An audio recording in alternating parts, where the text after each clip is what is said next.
Started. It sent. Okay, we're live.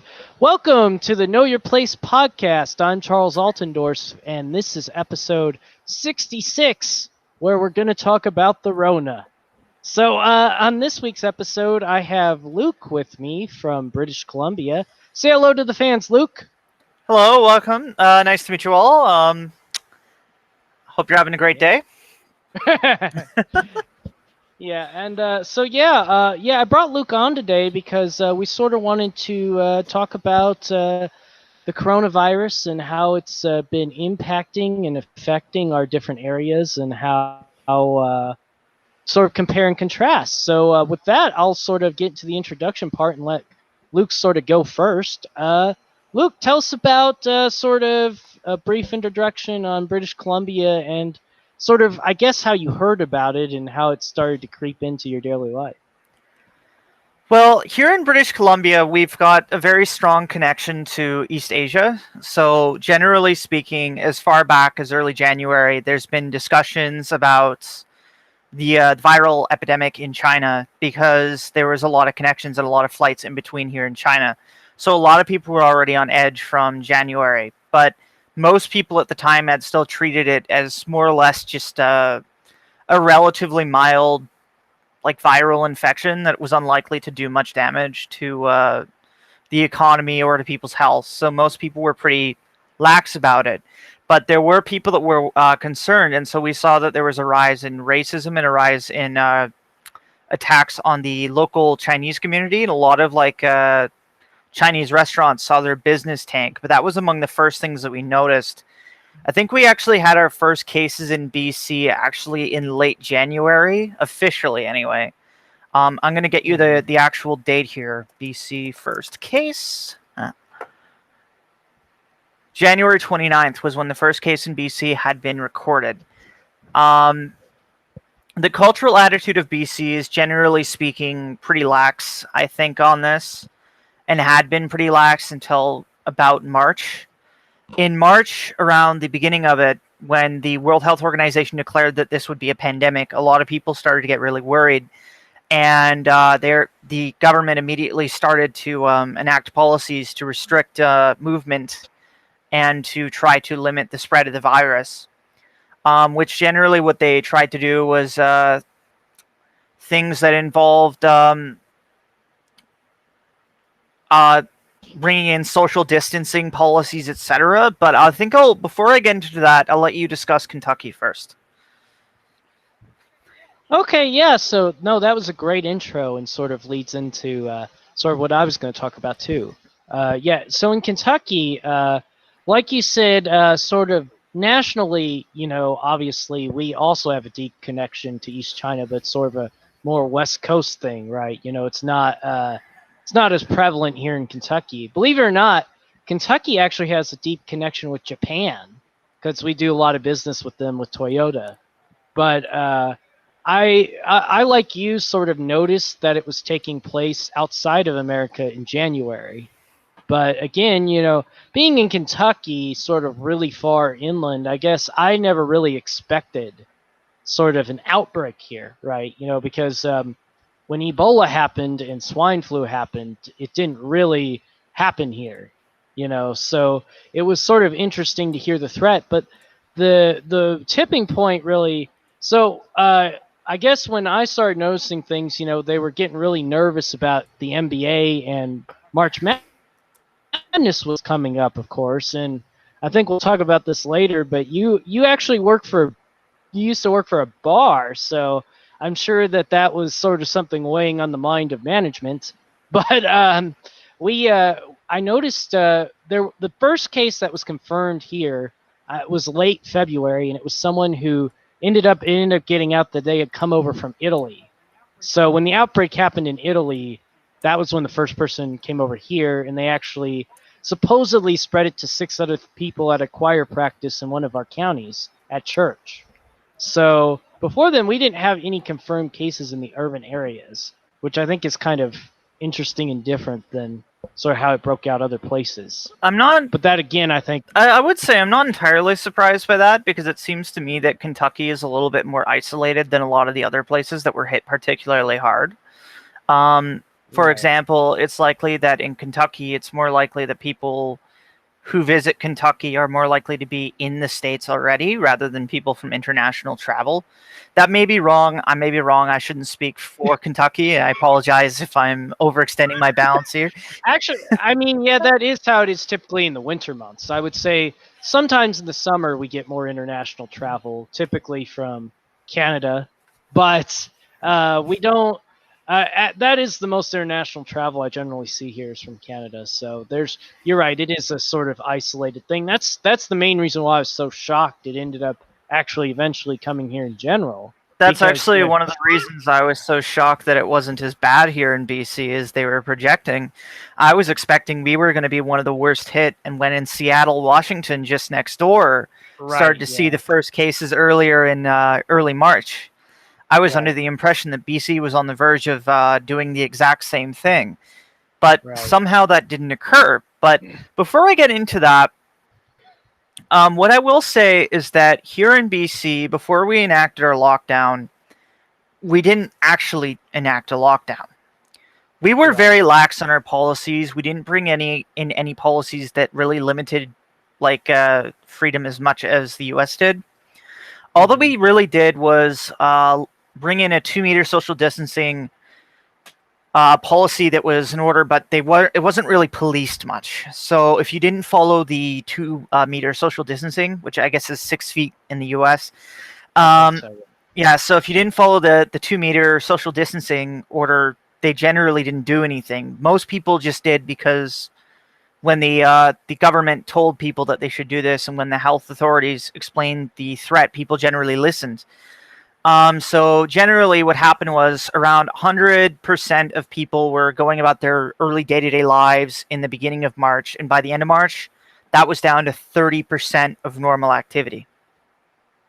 Yeah, and I think that is a good thing that y'all did, and we'll go into this later, but yeah, I'll explain more about the U.S. situation in a minute.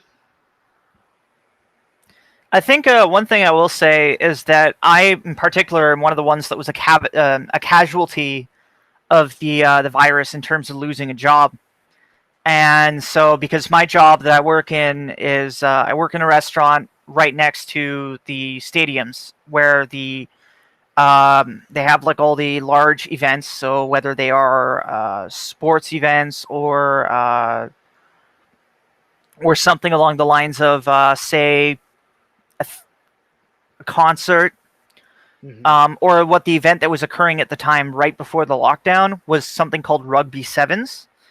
And there was a lot of people going everywhere around there. And literally right after Rugby Sevens ended, around the 7th of March is when the World Health Organization called this a pandemic. And literally within 5 days, BC was essentially going into lockdown. We got really lucky because we did all this before the risk of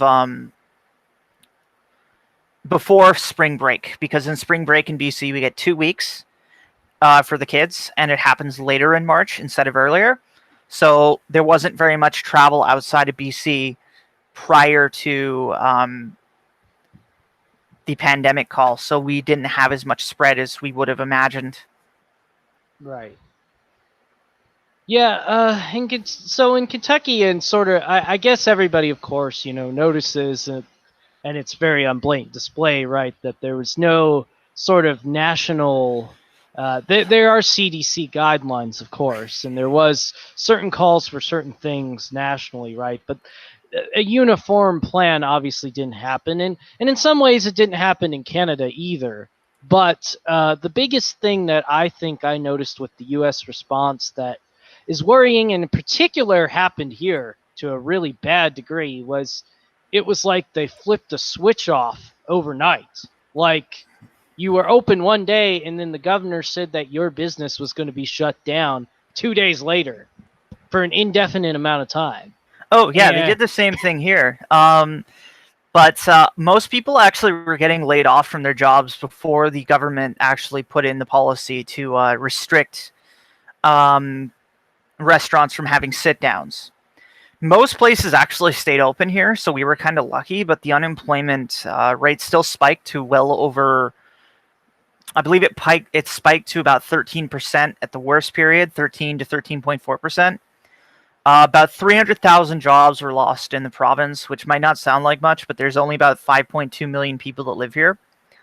And so 300,000 jobs were lost, and it was looking like a serious, real big concern. If not for the government enacting some stimulus programs that I personally have benefited from, most of my coworkers and peers would have wound up likely on the streets. So it's definitely been a very uncomfortable and concerning time period for all of us. It's been tough, is all I'll say, and it's had a negative impact on all of our mental health. Well, and as I've sent to you before, but here it was even much, much worse because they decided to cut, our governor phrased it as only retaining life-sustaining business. And in that process, they picked so many winners and losers. And I guess I should be grateful because they did some worse things in other states like Michigan and California. But, I mean, they didn't let people cut hair. They didn't let people do all these different things. And at one point, 45% of our population filed for unemployment. So, yeah, I think it was similar. About like 20 to 25% of workers in Canada did the same thing. Like 8 million Canadians were collecting what we call the Canada Emergency Response Benefit, or as Canadians in the media have called it, the CERB. And you can make a lot of jokes about how it sounds like Serbian, yes. and my friend makes a lot of jokes about that. But anyway, so they call it the CERB, and it gives about 2,000 Canadian dollars, so about 1,600 US per month.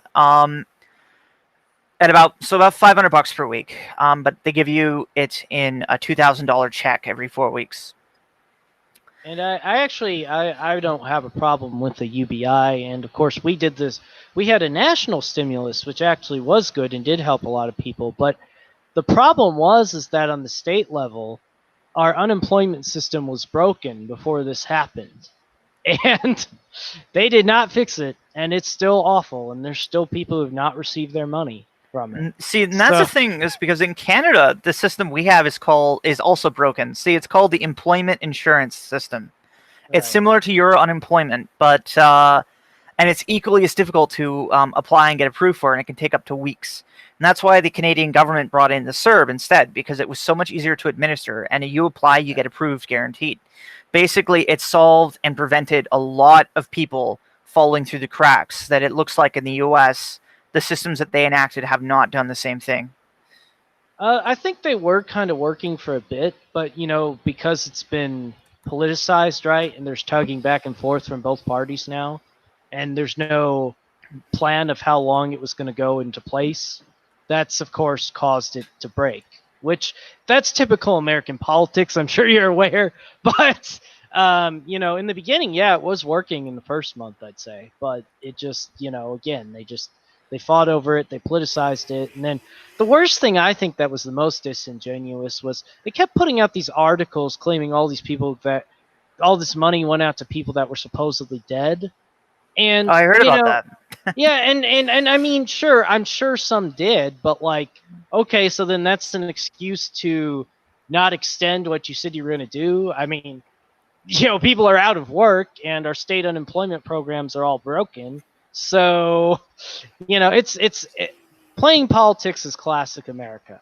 But I guess what I wanted to sort of say was the problem I had with the way the governor in our state in particular did things was it was like a switch was flipped overnight. And I understand that must have happened in a lot of places, but it really seemed like it was quick here. Like it was from one day open to one day shut. And unfortunately, the Kentucky economy is not based enough in manufacturing, is based a lot in the service sector, and they closed most of the service sector. And I don't know, while some places I've seen in America look like they're starting to recover some, I think it's going to be a really long time before we do.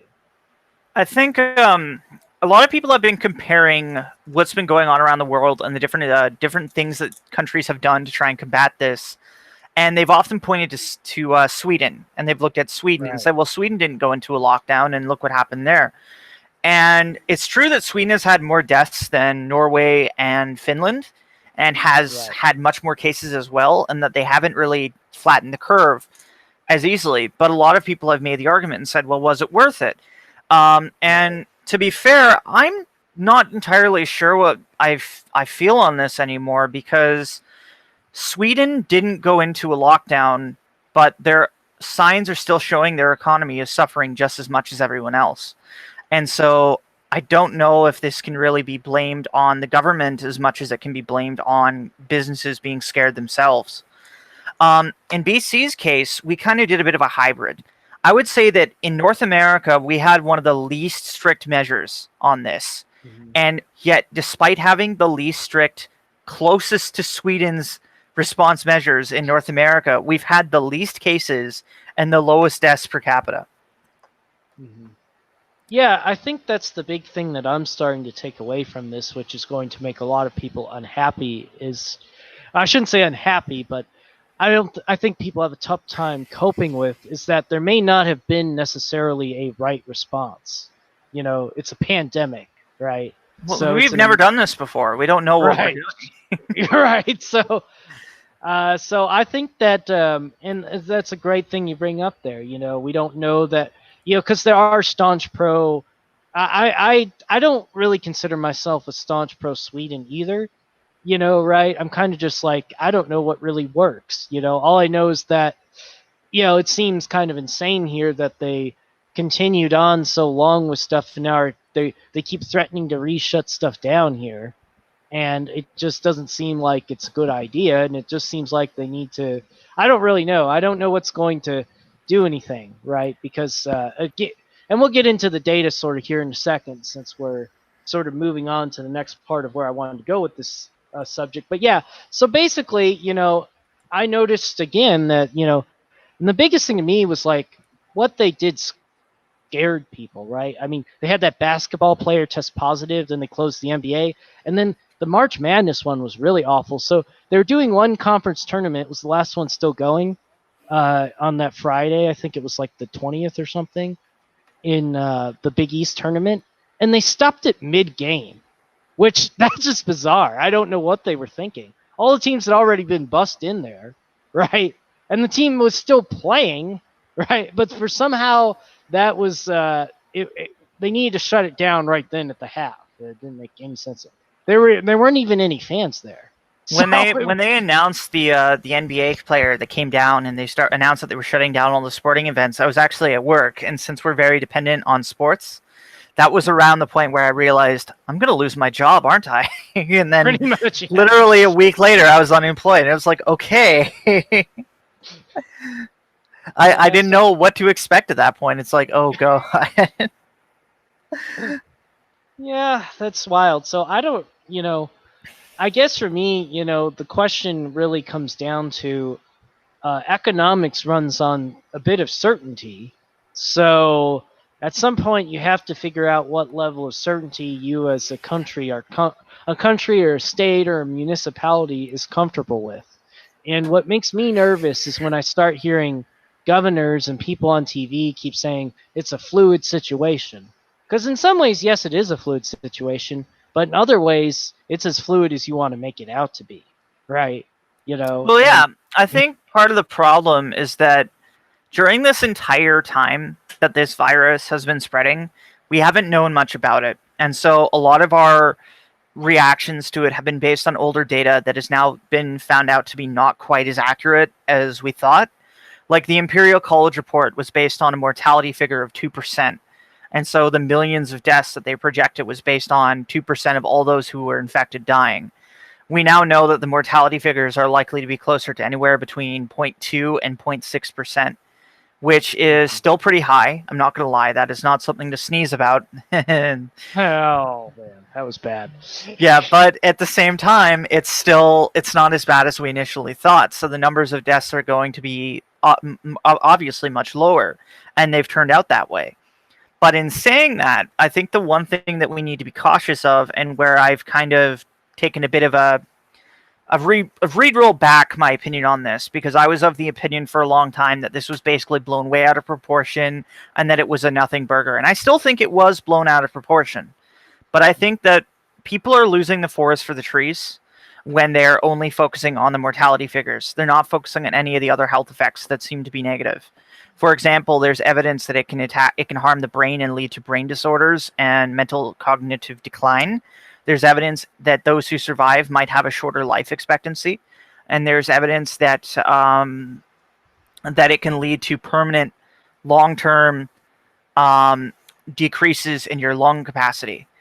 And so these are all things that are actually quite concerning, and I think that the focus should instead be on trying to be aware of those effects rather than just the outright fatality numbers. So when it comes to trusting the numbers or trusting the data, I do trust it to a degree, but I think that to a large extent there has been a lot of worst case scenario planning that has been engaged with in the last 5 months with regards to the worst thing that could possibly happen, which is 5 million American deaths. I think the thing that bothers me with that, and I'm willing to accept, we don't know what type of long-term health consequences will result from this virus, and I'm not sure we will know for a few more months or even years. But the thing that I think I found the most disturbing in this was, again, it's this thing where I'm being forced to take an all or nothing stance, right? I'm being forced to accept that this is so bad that I have to be locked down in my house essentially with my children for however long until they think that they can totally eradicate that, which I think, by the way, is really foolhardy. But then on the other end of the spectrum, you got people out there who don't want to take any precautions or safety whatsoever, right? And that's classic America that I get forced into all the time, is where I'm somebody who's actually relatively pragmatic, and I find myself being tugged in both directions all the time. I've heard people say that this is some kind of democratic conspiracy, right? And then conversely, I hear people say that, oh, this is something that would have been handled if the Republicans would just enact tomorrow some bill to pay for everyone to stay home, as if that's possible too. And it's not financially feasible for long term, for the long term. It's not feasible. Right. I do think that I have been kind of a little annoyed, especially with a lot of states in the U.S.'s approach, which is basically where they legislate people have to do things. What I like about BC's response is it's basically been very mature and it's been respectful of people's intelligence. So it's basically saying, please stay home, please stay safe, but if you don't, we're not going to punish you. You're not getting in trouble. We're not telling businesses to shut down. We were just saying that they need to be mindful, and that if you're working a restaurant, restaurants can't have the kitchen area, or not the kitchen area, the indoor serving area open because of the risk of spread. Those are things that I can understand and I can get. And at least when it comes to BC, we were more mature about it. And the government here seemed to trust the people more than I think a lot of US states did. And I'm glad you brought that up, because one of the most telling things I saw very early on was I watched this clip where the Los Angeles mayor went on TV and was like, I know 99% of you are complying with our orders, but we're going to find that last percent and hunt you down. And I just found that completely disturbing. Well, the thing I find that's completely annoying about that, and what scares me, is that we know you only need 80% compliance in order to actually crush the curve. So, for example, in BC, I don't think it ever really exceeded 80%. There was always about 20% of the people that were like, fuck this. This is sorry, I probably shouldn't swear. That's okay. One probably won't get me revoked. So they were like, yeah, the heck with this. I want nothing to do with this. This is dumb. I just want to live my life. There's always people like that. But you only need about 80% compliance. So to hear the Los Angeles mayor say, 1% of you are not following orders and we're going to hunt you down. The thing that just upsets me and bugs me, because when you politicize it that way, you cause a major reaction. where people are like, well, I don't want to listen to what you're doing. You're making a demand. See, and that's a major difference between how BC did it, which is we just want you to stay home and stay safe if you can. Please be mindful, wash your hands, wear a mask if you feel you need to. It's been very like mature. And so people here have been listening and following the directions because it's not a demand. If the premier or the prime minister went on TV and says, "Stay home or we will hunt you down," then all of a sudden you'd probably have a huge amount of people that don't like that politician in general, which are going to be like, "Well, to heck with you. We're not going to stay home. We're not going to risk. We'd rather have you try and hunt us down because how dare you restrict our freedom?" And see, and that's what happens when you politicize it. You lead to a major backlash, and that's what's happening in the United States.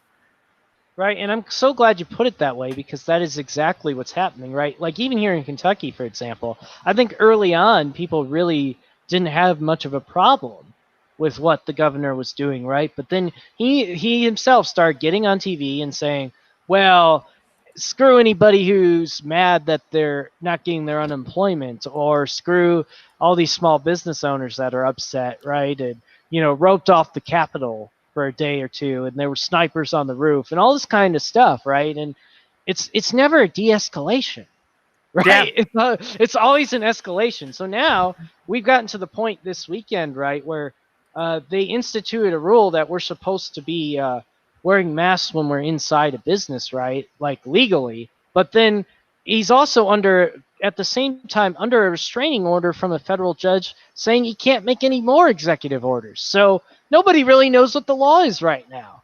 And that's absolutely scary. I mean, if you want to talk about something that feels Orwellian, that almost feels Orwellian when you don't know what the law is and you could go outside and meet the wrong person and get arrested or shot or something. Yeah, exactly. I mean, the thing that I just find really scary about this, and what really worries me, is not actually that the governments are enacting these policies. That was to be expected. What worries me is that people are kind of emotional and irrational, and they're also usually quite partisan and believe in their ability to do whatever the heck they want without any restrictions. And so when a politician tells them they can't do something, or even when a business tells them they can't do something, most people get upset. This is why, for example, when Costco said that you needed to wear a mask, and then people would come in and say, no, this is America, I don't have to do that. But realistically, I mean, a business can do whatever the heck they want. That has nothing to do with the government. So that's a completely different story. But you still had people that were equally as upset by it because they don't like having something that is an inconvenience being forced on them. A lot of people I know wear a mask every day just because they want to be safe. Like I do it. For example, if I go out, I'm not going to go anywhere without a mask just because I feel safer and more comfortable with it. But the reality is, I don't think it should be forced or legally mandated because that's going to do the opposite of what it's meant to do. In fact, I actually have a very interesting thing that the chief health, I can't remember what it's called, but Dr. Bonnie Henry is not a government health minister, but she is she works for the government as one of our leading health leaders. Anyway, so she said this. This was quoted. So this guy named Richard Zussman is the parliamentary legislature reporter for the Global BC, which is a local news company. And this is what he said. So this is the clearest explanation from Dr. Bonnie Henry on why not to close restaurants, bars, and hotels due to recent outbreaks. And this is what she said. Shutting things down just drives them underground. Mm-hmm. Exactly. This is BC's response, and this is why we've handled this so well, because we and our leaders seem to understand that just forcing people to do things doesn't work because it leads to a pushback. The government here gets that. And I find that particularly bizarre, but granted, the state that I'm originally from, Wisconsin, has taken more of a BC approach, and their economy isn't as crashed as the one is here in Kentucky. But it's like I can't believe I'm in a state where people are all hot and proud about being in the mountains or whatever and being their own type of people, but then they elect these leaders who seem to embody the absolute opposite of that, right? We're going to tell people what to do. And it's crazy. It's absolutely crazy. I don't know what's going to happen now. With this lawsuit stuff, it keeps going back and forth in the courts, and I have no idea what's going to happen. But it definitely seems like the rhetoric's not being toned down. So it's going to turn into R&D thing. One of the things that you would like to we should discuss is, for example, do you think we should continue these measures? I guess I agree with more of the approach that it should be sort of your personal decision. You take the risk type of deal. Now I know some people are say well, if you don't wear a mask and you go inside and you sneeze on me, then you've taken the decision for me. So I actually that is true, and I think that there is an argument that could be made for that. But I'm very interested on trying to find the right balance, because I'm pragmatic. I mean, I know that you and I have very different political views. I'm quite to the left, and you're quite libertarian-minded. So obviously, we're quite different on that. But the one thing I will agree with libertarians on is I do not like the restriction on personal liberties. The less restrictions on personal liberties, the better. So I want to find a balance on this between protecting public health and assuring people have the right to make decisions without restrictions. I mean, if it were really the balance I would really see there is, some businesses want to make people wear masks come in, they can. And if other ones don't want to be held liable, then, I guess you could make somebody sign a waiver. I think one thing they could do is maybe they could put a policy in place for things where, people can't really avoid, like maybe a grocery store, maybe have a mask order for those, but not for something like, say, your local Best Buy, because that's not essential. People need to buy groceries. So if they need to buy groceries, then it should be pretty much assured that if they go to a grocery store, that it should be as safe as possible. So I think that that's an example of where wearing a mask and having sanitizer on you at all times should be a requirement. But when it comes to, say, something like going to your local Best Buy or going to a bar or something like that, you personally, by going there, are taking the risk. And so that's different to me, because neither of those things are considered to be essential in the way that food or groceries or well, right. And even here, for example, the German restaurant that I go to here, it recently expanded immensely, so its dining room is huge. So it's very easy to stay 6 feet apart from somebody who's not in your party. So it's kind of interesting they were put under the same type of restrictions. Now, granted, when I was going in there, they weren't requiring masks, but obviously with this new law, the new law states that now, if it's enforced, again, I don't know exactly whether or not it's enforced. That's totally it's totally up in the air, but I think most people are complying. Right now, what it is, like today, I went and ate at a restaurant with my coworker because I haven't seen him in ages, because we're not allowed to be in the office. So what they did is you order your food, you wear the mask, and then you sit down. You can take it off. So I don't. The main thing for me that I was having a problem with, because I don't care if you're a private establishment and you want to make rules. I don't have a problem with that at all. You're a private establishment. The main issue I had was there were people saying that I should be wearing a mask when I'm outside, right? Or like when I'm at the park. And the thing that's annoying about that is that doesn't really do anything, because as we now know, the virus does not spread very well outside. So wearing a mask outside isn't really helping much. It's more of it's extra cautious when you don't need to be. Right. Is what it is. And that's what but this is classic what's wrong with America, and why I ended up joining the libertarian movement, is because what always happens here is I never see people want to have less rules. They're always like, well, I feel this way, so therefore I want to restrict the rights of my neighbor, right? And I think people would say, oh, well, I don't really believe that, but it's like, well, you vote for it, though. You always vote for it, and that's just it's getting crazy, and this, unfortunately, that's what ended up happening with this health crisis, and I think that's why I don't really know whether or not we could have avoided the percentages we have just because of all the international travel we have anyway. But that's why we're seeing sort of economic and sort of social unrest, I guess. Yeah. Is because of that. It's absolutely because of that. And now I got to look through feeds and see people that literally say these Republicans killed my grandma or these Democrats destroyed my business. And And that's just and like, unhelpful. it's totally not helpful because you're politicizing it and you're turning it into a partisan issue. I mean, look, I'm going to say something. You may or may not agree with it, but it's the one thing I will say on this. I personally want to keep the Canada-US border closed indefinitely until we know that the US can manage to get this under control. And I say this because in Canada, we've managed to lower the number of cases per day to a manageable sub 400 every day. And the US is adding as much as 65,000 a day. And I know that like the numbers are kind of questionable in some cases. I know you personally disagree with some of the death statistics, so I'm not going to get into that too much. But like with regards to keeping some restrictions in place, for the most part in BC, there hasn't really been all that many restrictions in place. So for example, we don't actually have restrictions on eating out or anything other than most places still have social distancing policies.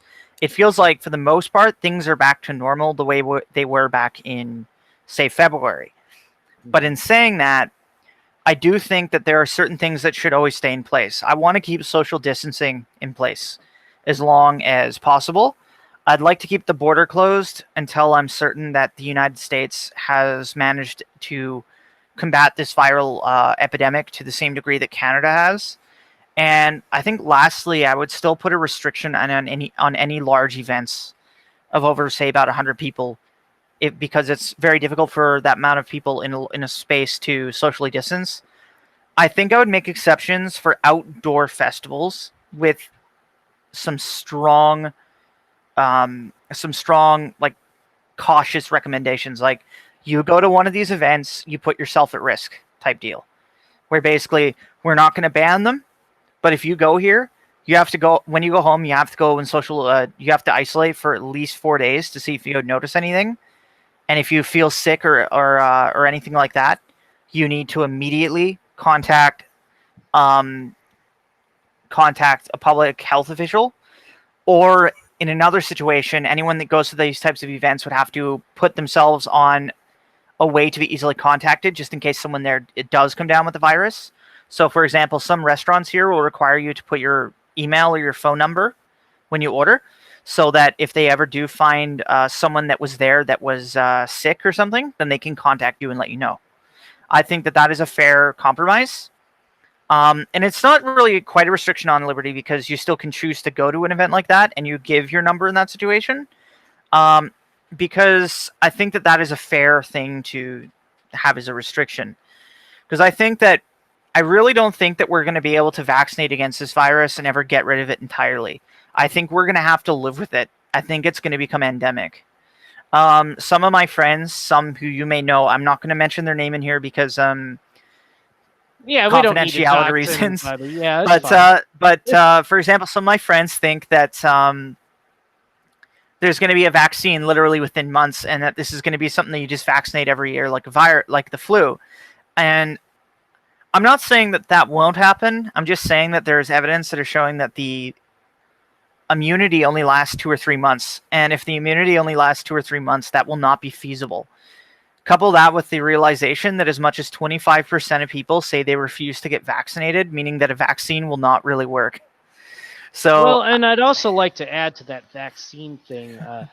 This is where I'm going to get sort of crazy, but no, it is my podcast, right? So I'm allowed to say what I want. I guess. Yeah, obviously, and I can completely disagree, but I'll let you say what you want first. we don't know for certain that I don't know how to put this properly. There are people in the pharmaceutical industry that I would say are vested in the vaccine being the solution. Not to say that it's not going to be a solution and that it could well be a solution, but I would say there are people, especially in America, that are very invested in it being the only solution, if that makes sense. And I want to also point out, you can't sue in America if a vaccine injures you.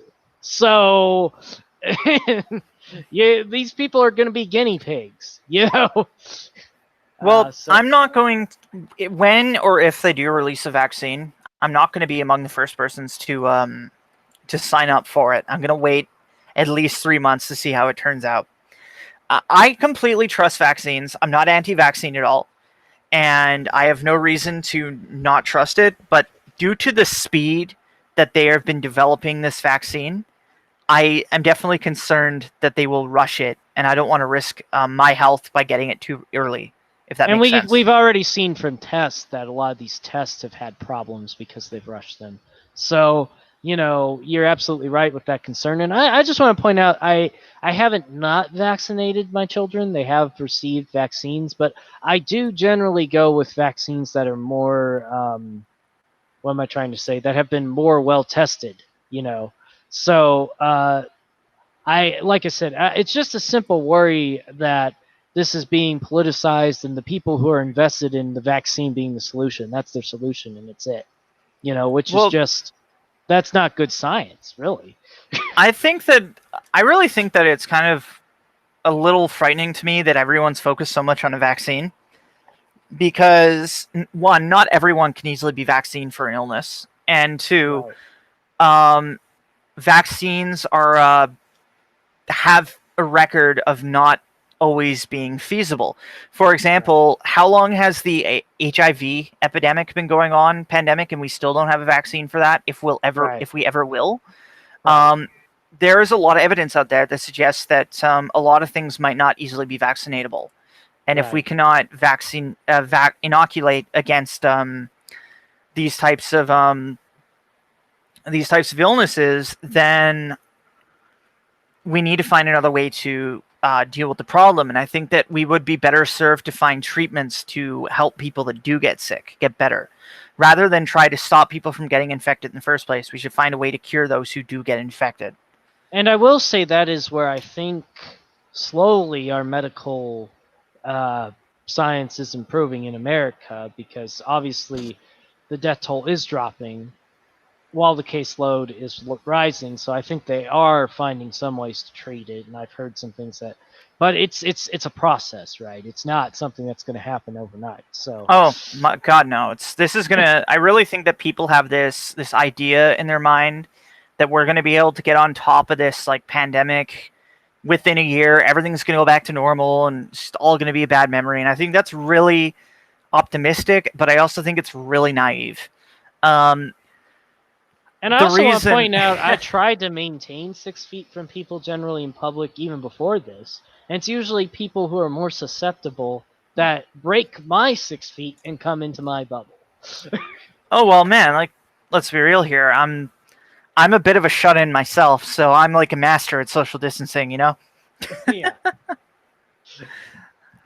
But yeah, so basically, this is going to be something that's going to take a long time to really solve, if ever, and we might be staring down the reality that we're dealing with the new normal that's going to last for the rest of our lives, because this viral pandemic could very well become endemic and just stay and come back every year.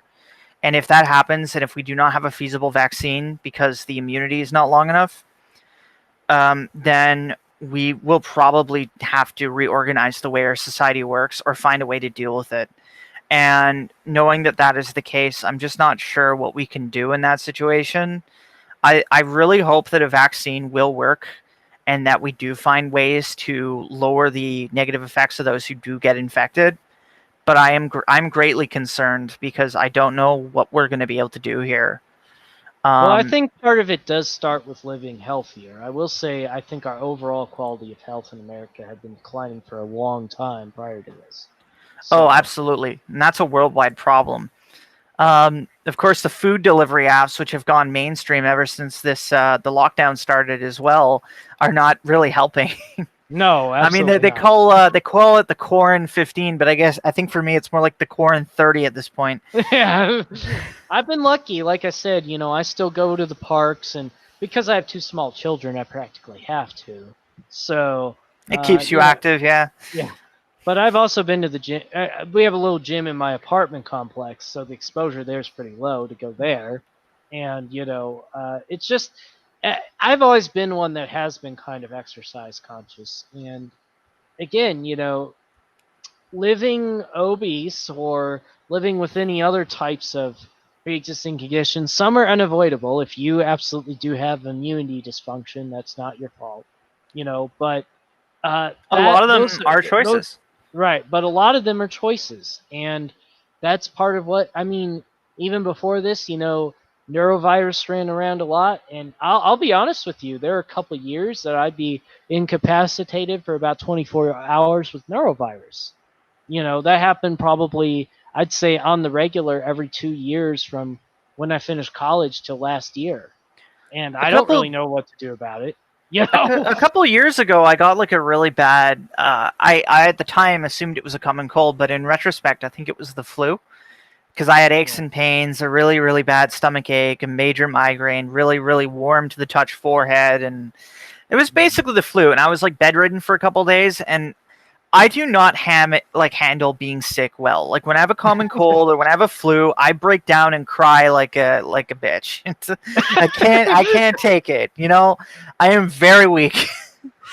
But but the point is, a couple of years ago, I had a really bad one, and it was a flu. And the flu itself has a general mortality rate of 1 in 1,000, which Right. is 0.1%. It's not nothing. Yeah. But I always thought it was nothing because I'm never scared of the flu. I never think that there's a Right. chance I could die from it. And I think this whole pandemic has taught me that you actually can die from things like the common cold and the flu. It's rare, but it can happen. And these are things I never thought prior to this pandemic. It's like, oh, it's just the flu. You just wait a couple days, it'll go away. Well, and in America in particular, people see you don't. I guess you don't drive a lot in British Columbia because you live in the middle of Vancouver. But people never think about how often people die from car crashes here. Right. Oh, absolutely. Like that's Your worse than odds the of flu. and like, how about the fact that more people have died this year so far from things like heart disease or cancer than have died Right. from the coronavirus? Right. But No, nobody talks about that here. I really think that we're kind of, again, by focusing on the mortality figures, we're kind of missing the Right. forest for the trees. Yeah. Though I really think that there are a lot of other effects that this viral illness, COVID-19, does have that can very negatively impact people's health for the longer terms. I think those should be monitored and should be really carefully researched and I figure out would say exactly what's causing them. I would like more research into them because I will say one of our friends, of course, shared us an article from some nurse that had said it. And don't get me wrong, I'm not implying that just because it's a nurse that means there's no credibility. Absolutely not. But we got to be careful. The other thing that made me sort of mad about the way this is being handled is sort of the rush to make conclusions. And I understand why they're doing it. They're concerned, but it's almost like people. This may sound sort of crazy, but I've already said this before. It's almost like people can't handle the fact that there are just some things beyond our control sometimes.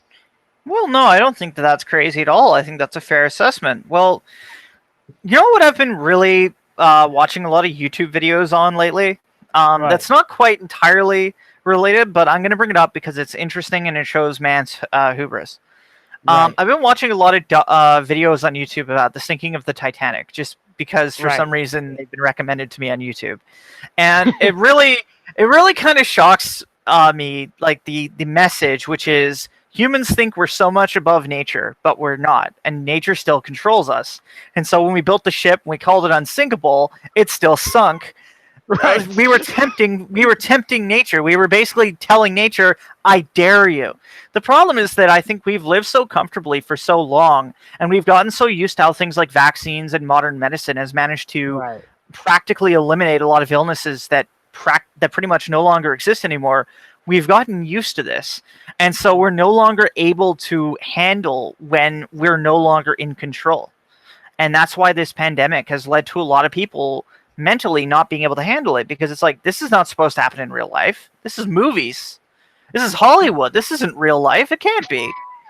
Right. And And that's where I sort of get upset with some of the people you're talking about there that were really stringent vaccinators on it. Right. Is because, I've kind of been willing to accept that for a while.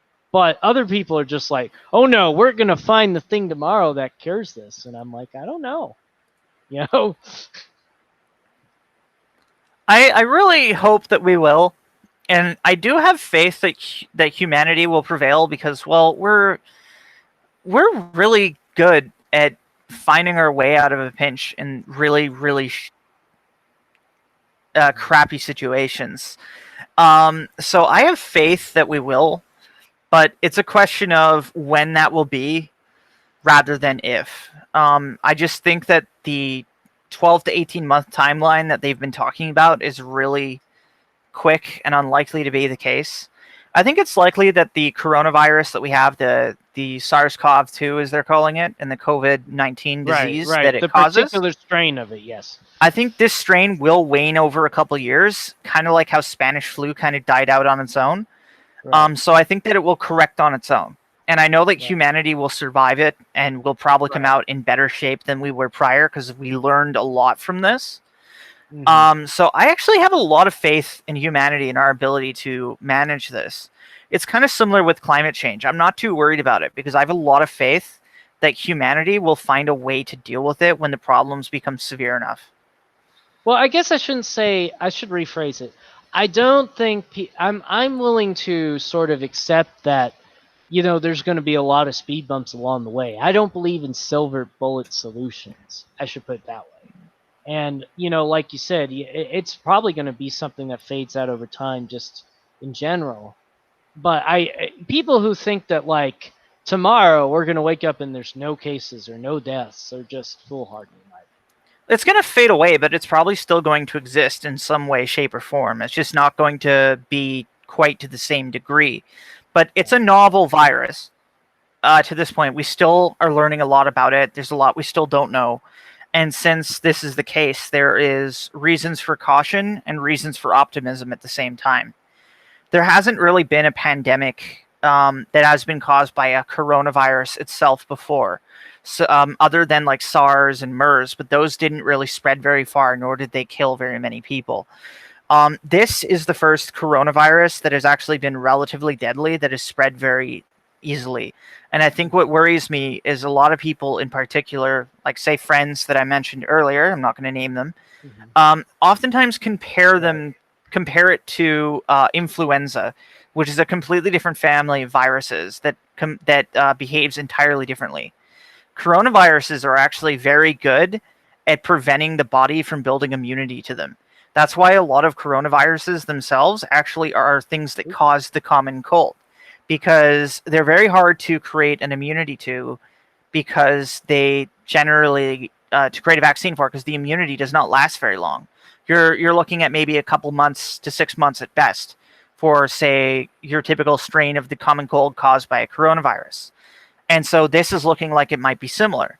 Now, I have faith that that may or may not be the case. There's a lot of chance that the data we have now might be wrong, and that there is a chance that the virus might actually build up more immunity antibodies for a longer period of time than they have stated.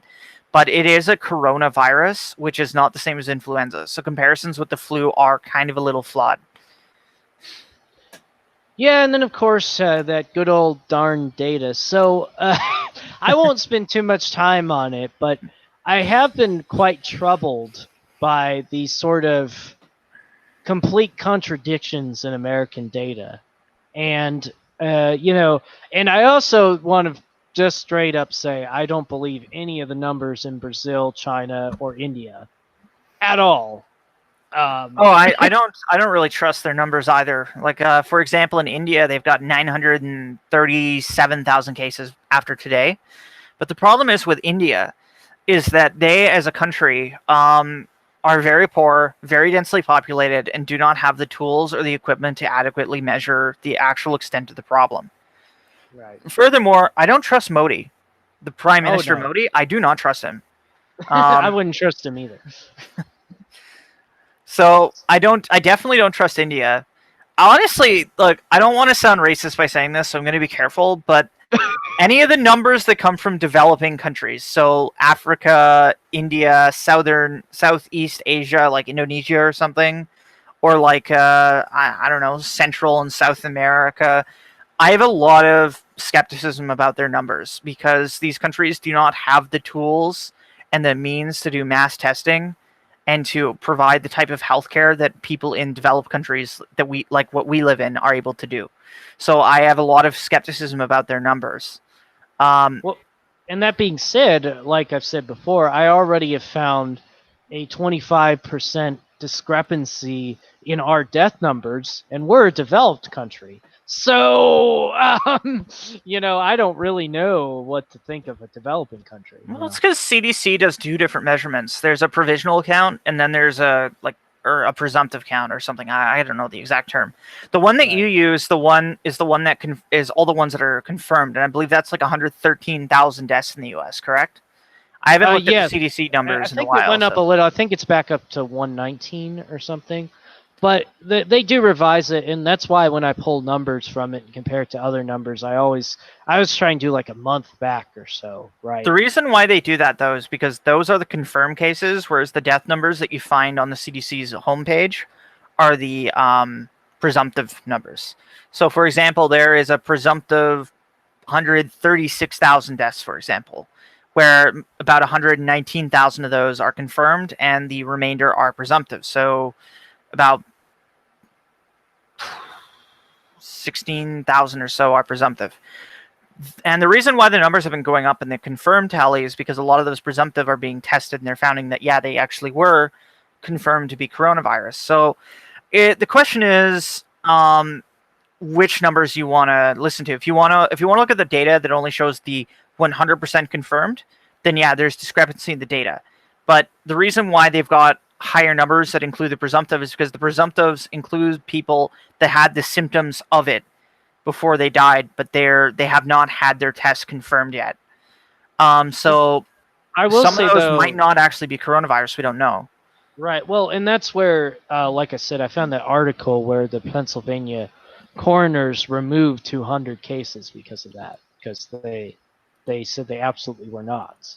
And I think there was in New Jersey a month or two ago where they added 2,000 because they were ones that died before and were registered as unknown, but they did tests and they found out that they did die from coronavirus. So I think it's a mixture of two. There's both an undercount and an overcount happening at the same time. So the numbers, no one really knows what the real numbers are. And so I guess that's why I sort of get annoyed with the media, is because they just hype on these so much to justify so many things, right? And some things are justifiable, but a lot of things are not justifiable. And it's like, I don't know. I wouldn't focus on them if the media didn't. Honestly, I wouldn't, but they do, and it's I don't know. It's just annoying, I guess, more than anything. Particularly like, okay, so for instance, they'll do an example and say, well, there's this many cases per capita in Texas and per capita in Kentucky or in Florida, and therefore that's why I'm making this order as governor. Well, that's kind of ridiculous. It shouldn't be so much based on something that, again, we don't have a really good measure of. It'll take a few months for it to really totally be rectified, right? So yeah, you shouldn't be doing that in the middle of the situation, in my opinion. But that's just my opinion.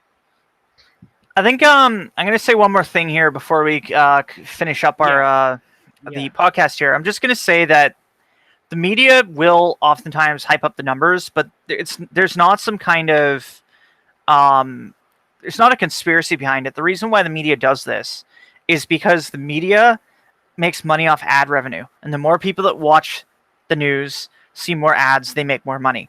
And articles that they post or that they cover that are more sensational get more eyeballs.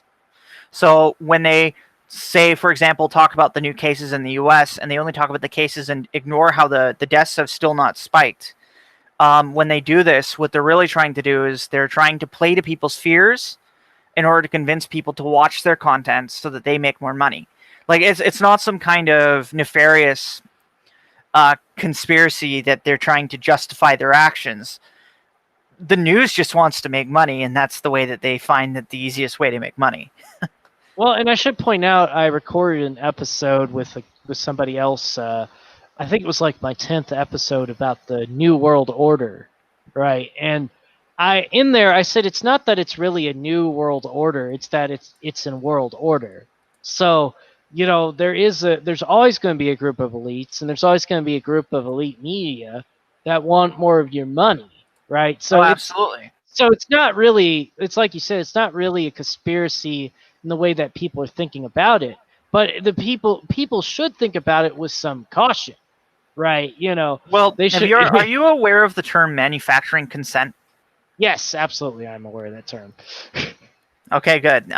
Maybe I'll explain it to your viewers Explain in it to case the they don't know. audience. Yeah, go ahead. So manufacturing consent is the idea that that the media, being owned by rich interests and elites, generally use the media to spread an idea to the public at large who will view it, and it will use it as a way to manufacture their consent for ideas or beliefs or political ideologies.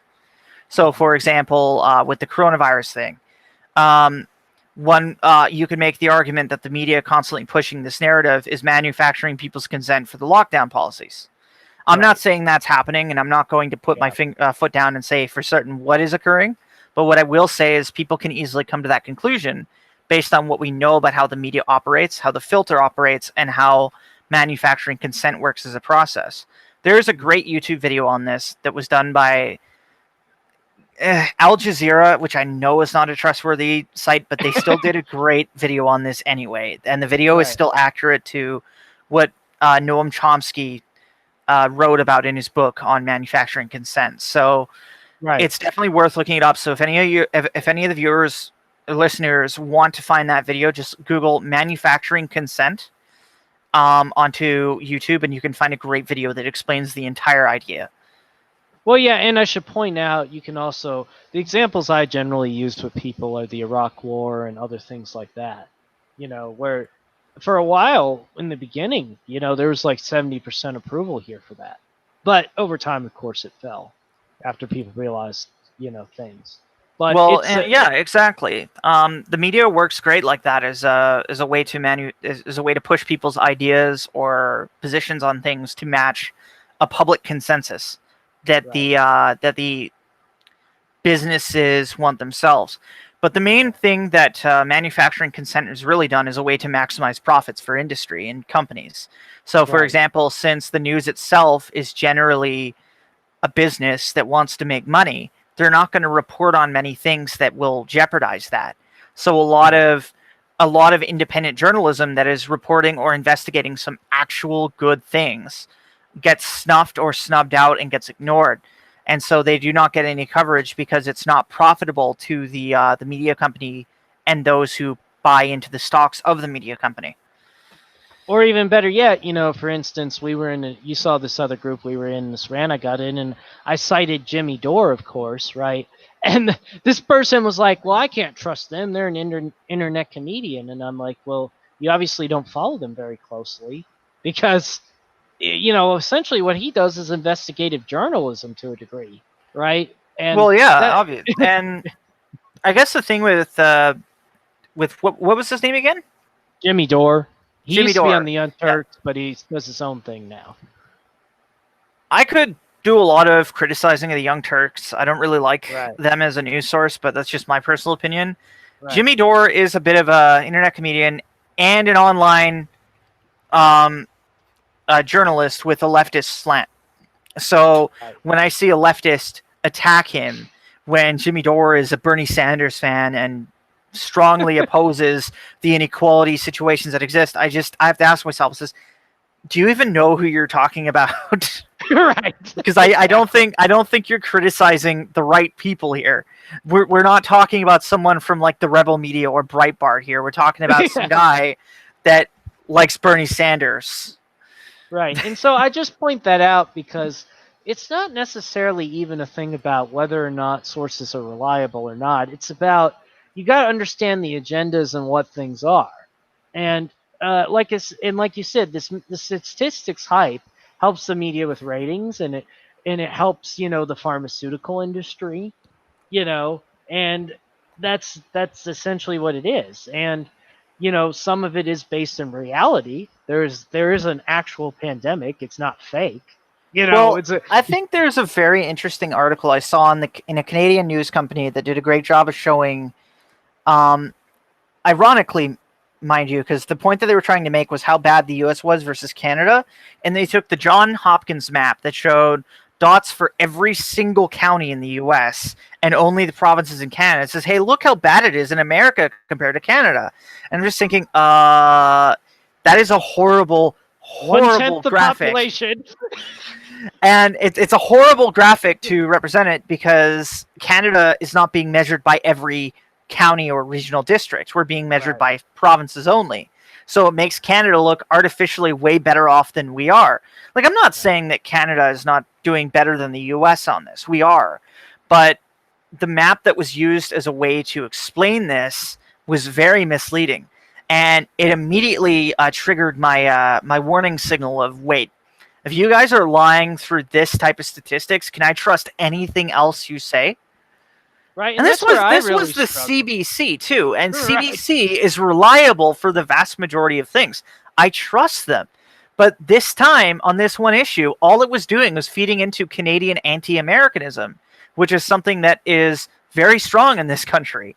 And Well, and I'll point that out because that video we were talking about with Jimmy Dore, his point wasn't even that he was ambivalent. I think he's actually pro using masks, but he was pointing out, how can you trust anything that Dr. Fauci says about it when he came on in TV and said that he lied about it, right? And that's the issue I have, right? Who do I trust? You know, I'm 31 years old and I've already seen all kinds of lying about the Iraq War. I've seen all kinds of lying about 9/11. I've seen all kinds of lying about the one argument that could be made if Fauci did lie about that is the question to ask is the reason why and whether the reason itself was justifiable.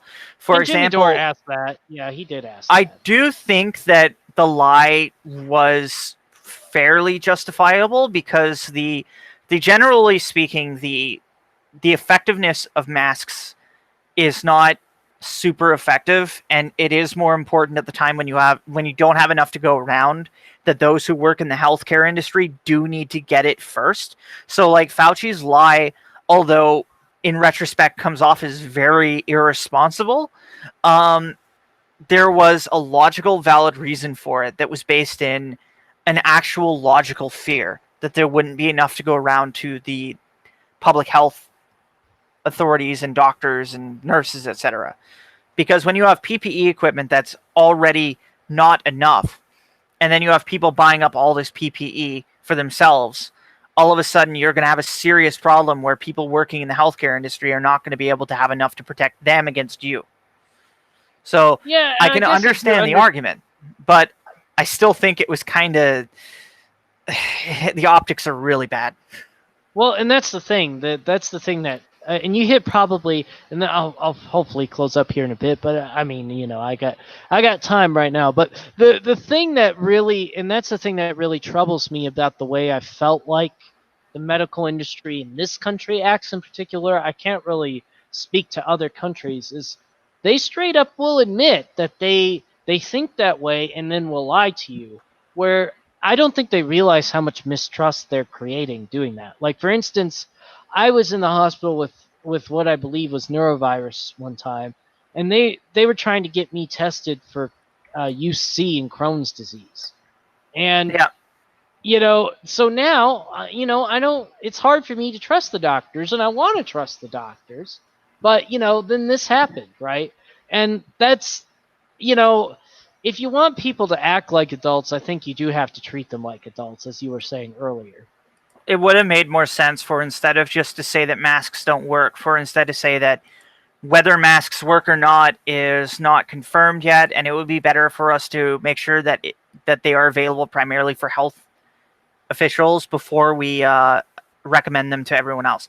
If Fauci and other health officials had said that initially, I think people would be more willing and inclined to listen.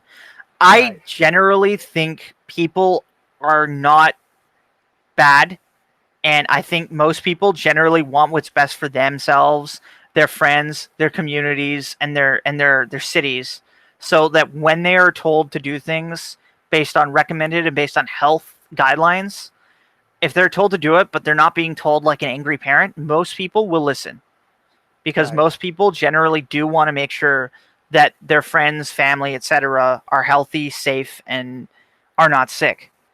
Mhm. Because generally speaking, I believe that people are generally good, not bad, and we're generally communitarian and not greedy. And so when it comes to the safety and security of our friends, family, and neighbors, we do care. We just don't like being lied to or demanded to with threats. And that's where the US really messed up on this. And I think that's where I'm going to leave it off on here.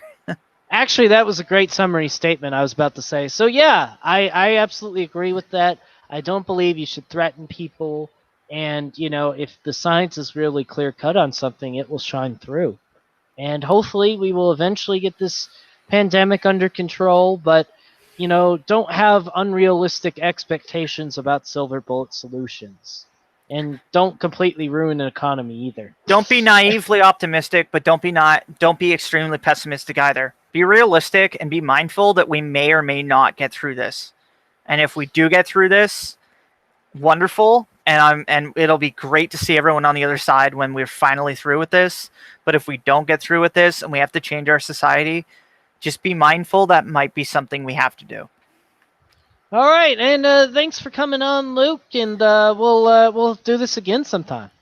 Thank you very much. Thanks for having me. This has been a great conversation. I think we've said a lot. All righty, sounds good. All right. Thanks a lot.